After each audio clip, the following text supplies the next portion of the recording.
Hello student, आज हम लोग एटम्स के बारे में जानेंगे। एटम्स के मॉडल्स के बारे में जानेंगे।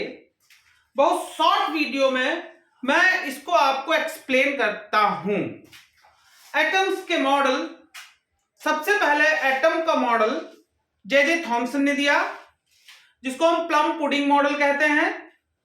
फिर इसमें कुछ करेक्शन किया रदरफोर्ड ने, और रदरफोर्ड ने अल्फा स्कैटरिंग प्रोसेस से एटम का दूसरा मॉडल दिया। इसमें करेक्शन करते हुए नील्स बोर ने एटम्स का एक और मॉडल दिया। फिर उसके बाद नील्स बोर के जो स्टूडेंट्स थे सोमरफील्ड, इन्होंने एटम का मॉडल दिया। अब हम लोग चलते हैं, सबसे पहला थॉमसन मॉडल। थॉमसन मॉडल देखिए, इस मॉडल में क्या है।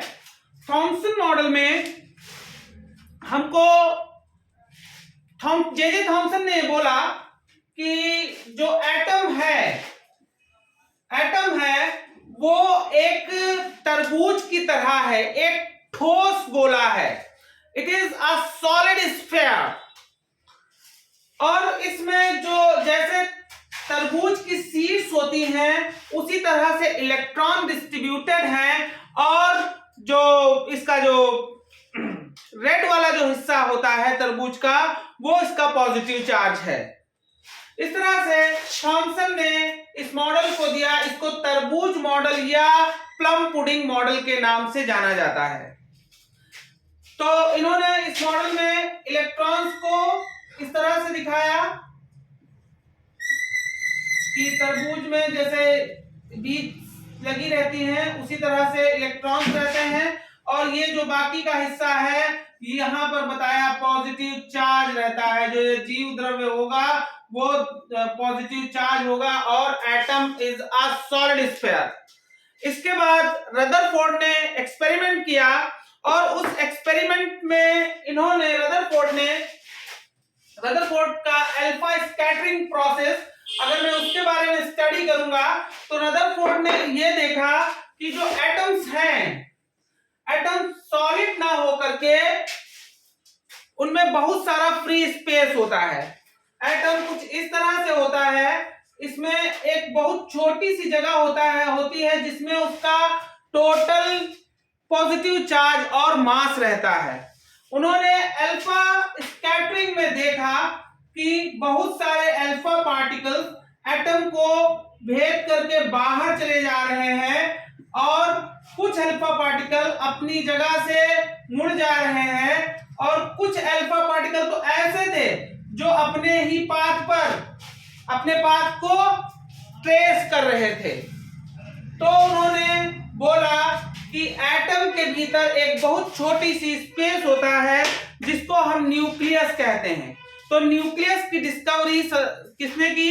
न्यूक्लियस की डिस्कवरी रदरफोर्ड ने की, और उसमें एटम का पूरा पॉजिटिव चार्ज और मास होता है। बाकी फ्री स्पेस में इलेक्ट्रॉन्स घूमते रहते हैं।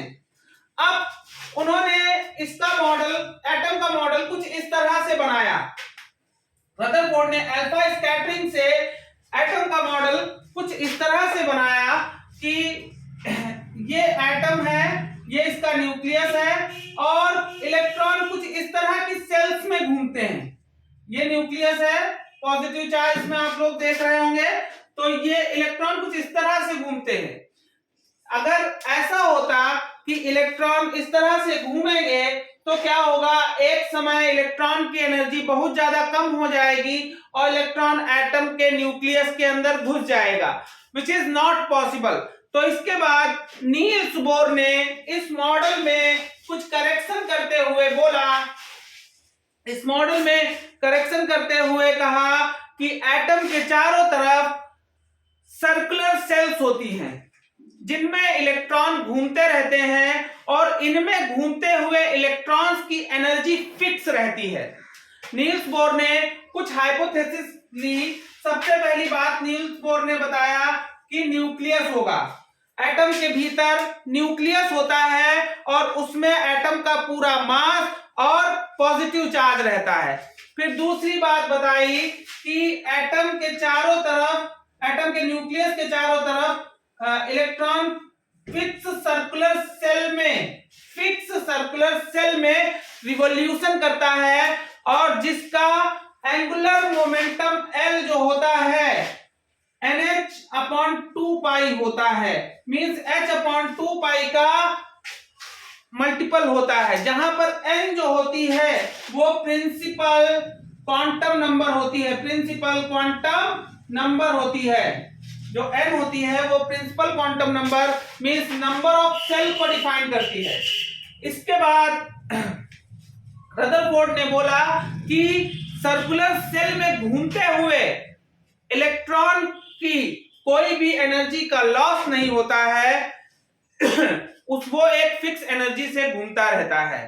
फिर इसके बाद इन्होंने एक और हाइपोथेसिस अपनी दी। उन्होंने बोला अगर इलेक्ट्रॉन को बाहर से कहीं से एनर्जी मिल जाती है तो इलेक्ट्रॉन अपनी जो उसकी सेल होती है उसको छोड़ करके ऊपर चला जाता है और वो माइक्रो सेकंड के लिए वहां रहता है और उतनी एनर्जी रिलीज करके फिर से अपनी फिक्स सेल में चला आता है।